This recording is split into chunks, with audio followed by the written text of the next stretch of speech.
ఏకపత్ని వ్రతుడైనటువంటి శ్రీరామచంద్రుడు సీతా సమేత శ్రీరాముడు కొలువైనటువంటి దేవాలయాల్లో అన్ని చోట చాలా చోట్ల మంటపాలలో రేపు శ్రీరామనవమి కళ్యాణము జరుపుతారు. మరి ఇంత మంచి వైభవమైనటువంటి కార్యక్రమం అందరము పాల్గొంటాం. ప్రతి ఒక్క హిందువు పాల్గొంటాడు. ప్రపంచంలో ఉన్నటువంటి హిందువులందరికీ కూడా శ్రీరామనవమి శుభాకాంక్షలు తెలియజేస్తూ మరి మన దక్షిణ భారతదేశంలో ఉన్నటువంటి ఏకైక దేవాలయం శ్రీరామచంద్రుడు మరి ఆనాడు అయోధ్య నుండి భద్రాద్రికి వచ్చాడు అనేది అందరికీ తెలిసినటువంటి విషయమే.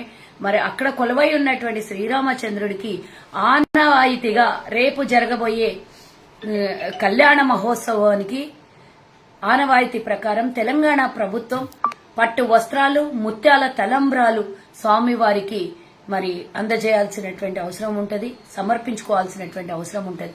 మరి ఈ సందర్భంగా తెలంగాణ ముఖ్యమంత్రి అయినటువంటి రేవంత్ రెడ్డి గారు ఈ కార్యక్రమానికి వెళ్లాల్సి ఉంటుంది.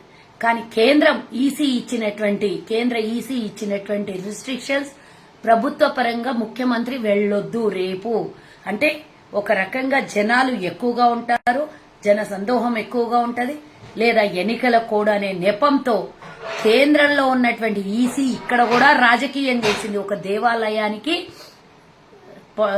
దేవాలయానికి ప్రభుత్వం ఇయ్యాల్సినటువంటి కానుకని తీసుకుని వెళ్లనియనటువంటి ఈ ఈసీ నియమనాల్లో నాకు తెలియలేదు. కానీ ఎవరి ఆధీనంలో నడుస్తోందో ఇది నాకు అంతకన్నా అర్థం కాలేదు.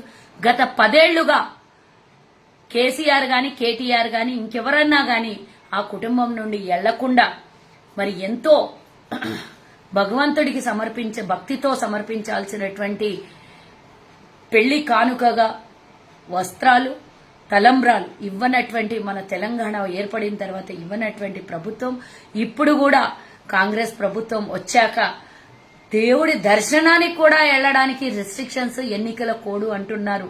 చాలా బాధగా ఉంది. చాలా అసలు దీంట్లో రాజకీయం ఎందుకు చేయాల్సి వచ్చిందో నాకు అర్థం కాలేదు.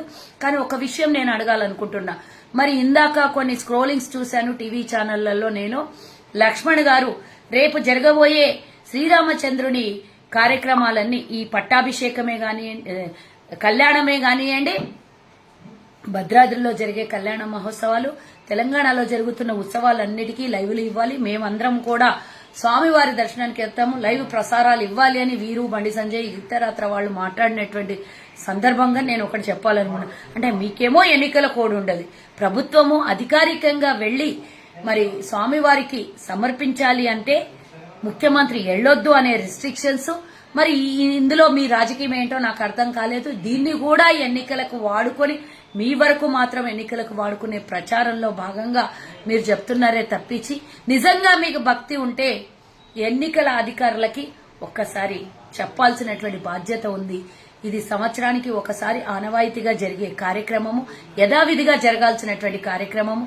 దీనికి ముఖ్యమంత్రి వెళ్లొద్దు అనే రిస్ట్రిక్షన్స్ ఎందుకోసం ఈసీ పెట్టిందో ఒక్కసారి అడగాల్సినటువంటి బాధ్యత మీ మీద కూడా ఉంది. కేంద్రంలో ఉన్నారు. కేంద్ర ఈసీ కమిటీ ఈ రోజు ఇచ్చినటువంటి ఈ నోటీసుని మీరెందుకు పరిగణలోకి తీసుకోలేదో, ఎందుకు దీన్ని వ్యతిరేకించలేదు, ఎందుకు అడగట్లేదో, నిజంగా భగవంతుడి మీద భక్తి ఉంటే గనక మీరు మరి తెలంగాణ ప్రభుత్వం ఆనవాయితీగా జరపాల్సినటువంటి కార్యక్రమానికి ఎందుకు ఈసీ ఈ విధంగా ఇచ్చిందో అని మీరు అడగాల్సినటువంటి అవసరం ఉన్నది. అడగట్లేదు. ఎందుకంటే మీకు రాజకీయం కావాలి. నిజంగా భక్తే ఉంటే అందరూ అడిగేవాళ్ళు. భక్తి కాదు, మీకు రాజకీయం ఉంది. దీంట్లో తెలంగాణ ప్రజలందరూ ఒకసారి గుర్తుంచుకొని ఆలోచించాల్సినటువంటి అవసరం ఉన్నది. ఇందులో రాజకీయం ఎందుకు చేయాల్సి వచ్చిందో, ఎవరి ప్రలోభమో ఈసీ మీద నాకు అర్థం కాలేదు. మీరందరూ ఒకసారి ఆలోచించాలని కోరుకుంటూ రేపు మరి శ్రీరామనవమి సందర్భంగా మరోసారి సీతా సమేత శ్రీరామచంద్రుడికి జరగబోయే కళ్యాణ మహోత్సవానికి అందరికీ శుభాకాంక్షలు తెలియజేస్తూ జై